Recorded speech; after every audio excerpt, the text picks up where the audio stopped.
Hi friends, குவைத்தோட சர்வதேச விமான நிலையத்தில் இருக்கக்கூடிய முனையம் 4 மையமாக கொண்டு சர்வதேச விமானங்கள், அதாவது இண்டிகோவா இருக்கட்டும், ஏர் இண்டியாவா இருக்கட்டும், இல்லை எமிரேட்ஸ் மற்ற விமானங்கள் தற்காலிகமாக இயக்க திட்டங்கள் மேற்கொள்ளப்பட்டு வருகிறதா, அந்த மிக முக்கியமான தகவலை பற்றி பார்க்க போகிறோம். அடுத்து ஊருக்கு போகிறதுக்காண்டி ஆன்லைனில் டிக்கெட் போட்டவங்க, கேன்சல் ஆனவங்க, இல்லை ரீஃபண்ட் வராமல் இன்னும் தவிக்கிறவங்க மற்றும் அதிகாரப்பூர்வமற்ற டிராவல் ஏஜென்சிகளில் டிக்கெட் போடக்கூடியவர்களுக்கான விழிப்புணர்வு தகவல் வந்து இந்த வீடியோவில் இருக்குது. அதனால் இதை பார்க்கக்கூடிய வியூவர்ஸ், நீங்கள் பார்க்குறது மட்டும் இல்லாமல் நம்மளோட ஃப்ரெண்ட்ஸ் அண்ட் ஃபேமிலிக்கும் வீடியோவை ஷேர் செஞ்சு விட்டுட்டு முக்கியமான தகவல்களை உங்ககிட்ட கொண்டு வந்து சேர்க்கிற என்னைய சப்ஸ்கிரைப் பண்ண மறந்துடாதீங்க. இப்போ வாங்க குவைத்தோட மிக முக்கியமான நியூஸை பார்த்தலாம். நான் உங்கள் ஏகே தமிழா 360. குவைத்தில் இருக்கக்கூடிய நம்ம ஆளுங்க, ஒருவேளை நீங்கள் ஊருக்கு எமர்ஜென்சியாக வந்து போகணும் அப்படின்னு சொல்லிட்டு நினச்சிங்கன்னா, தெரியாத எந்த ஒரு வெப்சைட் மூலியமாகவோ முன்பதிவு செய்வதோ அல்லது தெரியாத ஏதோ ஒரு டிராவல்ஸில் ஒரு டிக்கெட் இருக்குது, அதை நான் உங்களுக்கு தரேன் அப்படின்னு சொல்லிட்டு சொல்கிறதையே நம்பி ஆன்லைனில் அவசரப்பட்டு முன்பதிவு செய்யாதீங்க.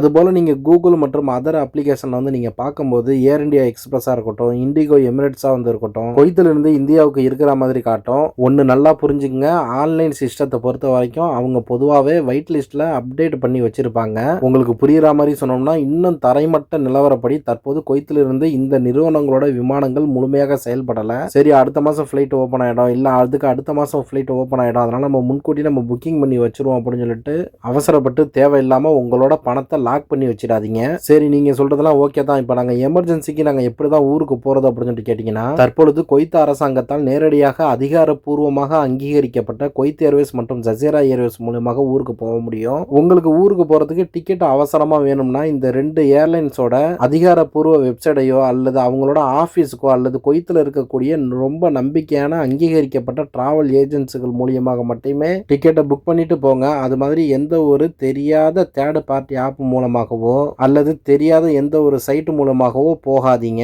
மறுபடியும் வந்து சொல்லிட்டேன், தற்போது ரன்னிங்கில் இருக்கிறது குவைத் ஏர்வேஸும் ஜசீரா ஏர்வேஸும் மட்டும்தான். அதில் மட்டும் டிக்கெட்டை புக் பண்ணிட்டு போங்க. இப்போ அடுத்தது ஜூன் 1லேருந்து 3 வரைக்கும் இப்போ சர்வதேச விமான நிலையம் ஓப்பன்ல இருந்துச்சு பார்த்தீங்களா, அந்த நேரத்தில் இந்த இண்டிகோவா இருக்கட்டும், ஏர் இண்டியா இல்லைன்னா எமிரேட்ஸாக வந்துருக்கட்டும், இந்த விமானங்கள் எல்லாம் வந்து டிக்கெட்டை போட்டு புக் பண்ணி வச்சுருந்துருப்பாங்கல்ல, அவங்களுக்கெல்லாம் இந்த அசாதாரண சூழ்நிலை காரணமாக டிக்கெட் எல்லாம் கேன்சல் ஆகிருக்கும். இப்போ அவங்களுக்கெல்லாம் பணம் திரும்ப கிடைக்குமா கிடைக்காதான்னு அந்த ஒரு டவுட்ஸ் வந்து இருக்க தானே செய்யும். ஒன்று நல்லா புரிஞ்சுக்கங்க, விமான போக்குவரத்து மற்றும் ஏர்லைன்ஸ் சட்ட விதிகளின்படி ஒரு விமான நிறுவனம் தன்னோட சேவையை தற்காலிகமாக நிறுத்த அல்லது கேன்சல் செய்தாலோ பயணிகளுக்கு முழு ரீஃபண்டும் கொடுக்க வேண்டியது அவங்களுடைய பொறுப்புன்னு வந்து சொல்லப்பட்டிருக்கு. அதனால உங்களோட பணம் கண்டிப்பா உங்களுக்கு திரும்ப கிடைக்கும். என்ன கொஞ்சம் காலம் தாமதம் ஆகிறதுக்கும் வாய்ப்புகள் வந்து இருக்கு. அதனால பொறுமையா கையாளுங்க, கண்டிப்பா உங்களோட பணம் உங்களுக்கு கிடைக்கும். இப்போ வாங்க அடுத்த தகவலை பார்க்கலாம். குவைத்தோட சர்வதேச விமான நிலையத்தில் இருக்கக்கூடிய முனையம் 4 தளமாக கொண்டு வெளிநாட்டு விமான நிறுவனங்களின் சேவைகளை மீண்டும் தொடங்க திட்டங்கள் உள்ளதாக சம்பந்தப்பட்ட மையங்களிலிருந்து தகவல்கள் வெளியாகி உள்ளதாக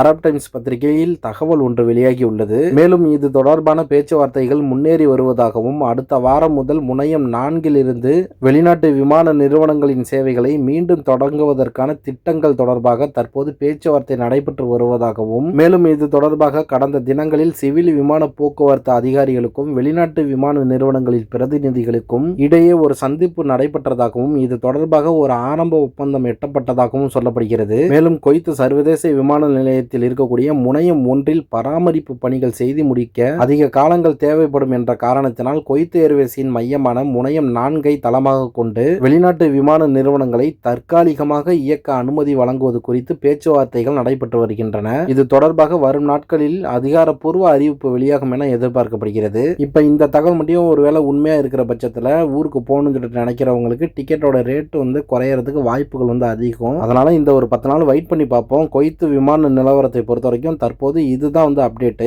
அதனால தேவையில்லாத வதந்திகளையோ இல்லைன்னா ஃபிளைட் இன்னைக்கு கண்டிப்பா வந்து விட்டுருவாங்க, நாளைக்கு விட்டுருவாங்க அப்படின்னு சொல்லக்கூடிய பொய்யான விளம்பரங்களை நம்பி நம்மளுங்க யாரும் ஏமாந்துடாதீங்க. இப்ப தற்போது ரன்னிங்ல இருக்கிறது குவைத் ஏர்வேஸும் ஜசீரா ஏர்வேஸும் மட்டும் தான். அதுலயே வந்து முறைப்படி பயணத்தை திட்டமிடுங்க.